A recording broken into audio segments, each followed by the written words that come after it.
എടാ ഇതിന്റെ കളേഴ്സ് ഏതൊക്കെയാ?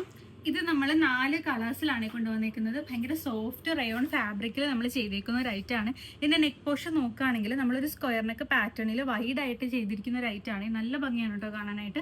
ഫ്രണ്ട് പോർഷനിൽ നല്ല തിക്കായിട്ട് നമ്മൾ ഇത് കണക്ക് സീക്വൻസ് വർക്കും അത് കണക്ക് തന്നെ കട്ട് ബീഡ്സും കൊണ്ടുള്ള ഹാൻഡ് വർക്കാണ് ചെയ്തേക്കുന്നത്. അത് കണക്ക് തന്നെ നിങ്ങൾക്ക് ഇത് നോക്കുകയാണെങ്കിൽ ഈ നമ്മുടെ ഈ ഫ്ലവറിന്റെ ടോണിലാണ് കേട്ടോ ഈ ഹാൻഡ് വർക്കിൽ നമ്മൾ ഈ ഒരു പേൾ വർക്ക് കൊടുത്തത്. ഭയങ്കര ഭംഗിയാണ് കേട്ടോ ഇത് കാണാനായിട്ട്. ബോട്ടം നമ്മൾ സെയിം ഫാബ്രിക്കിൽ തന്നെയാണ് ചെയ്തേക്കുന്നത്. നെക്സ്റ്റ് ഒരു കളർ ഷെയ്ഡ് വരുന്നത് നമുക്ക് നല്ലൊരു മജന്ത ഷെയ്ഡും അതുപോലെ തന്നെ നമുക്ക് നല്ലൊരു വയലറ്റ് ഷെയ്ഡിലാണ് വരുന്നത്. 4 കളേഴ്സാണ് നമുക്ക് ടോട്ടൽ. എല്ലാം നല്ല ഭംഗിയുള്ള ഷെയ്ഡ്സ് ആണ്. ബോട്ടം നോക്കുകയാണെങ്കിലും ബോട്ടത്തിൽ നമ്മൾ ഈ സെയിം പ്രിന്റ് തന്നെയാണ് കൊടുത്തേക്കുന്നത്. ബോട്ടത്തിന്റെ ഫ്രണ്ട് പോർഷൻ നമ്മൾ ഇതിനൊക്കെ അഡ്ജസ്റ്റ് ചെയ്യാൻ നോട്ടും ബാക്കിൽ നമ്മൾ ഇലാസ്റ്റിക് ആയിട്ടുമാണ് ചെയ്തിരിക്കുന്നത്. ലാസ്റ്റ് ഒരു കളർ ഷെയ്ഡ് വരുന്നത് നല്ലൊരു റെഡ് പിങ്ക് ഷെയ്ഡാണ്. ഇത്രയും കളേഴ്സിലാണ് നമ്മൾ ഇത് കൊണ്ടുവന്നേക്കുന്നത്. നല്ല ഭംഗിയുള്ള ഒരു പാറ്റേൺ ആണ്. മീഡിയം ടു ഡബിൾ എക്സിലാണ് നമ്മൾ ഇതിന്റെ സൈസസ് കൊണ്ടുവന്നേക്കുന്നത്. സ്ലിറ്റഡ് ആയിട്ടാണ് നമുക്ക് ഇതിന്റെ ടോപ്പ് വരുന്നത്. വിത്ത് ലൈനിങ് നമ്മൾ കൊടുത്തിട്ടുണ്ട്. സ്ലീവ് നോക്കുകയാണെങ്കിൽ ഇതുപോലെ ഒരു 3/4 സ്ലീവിലാണ് നമ്മളിത് ചെയ്തേക്കുന്നത്. അപ്പോൾ ഇത് പർച്ചേസ് ചെയ്യണമെങ്കിൽ നമ്മുടെ സൈറ്റ് വഴി വാട്സപ്പ് വഴിയൊക്കെ പർച്ചേസ് ചെയ്യാവുന്നതാണ്.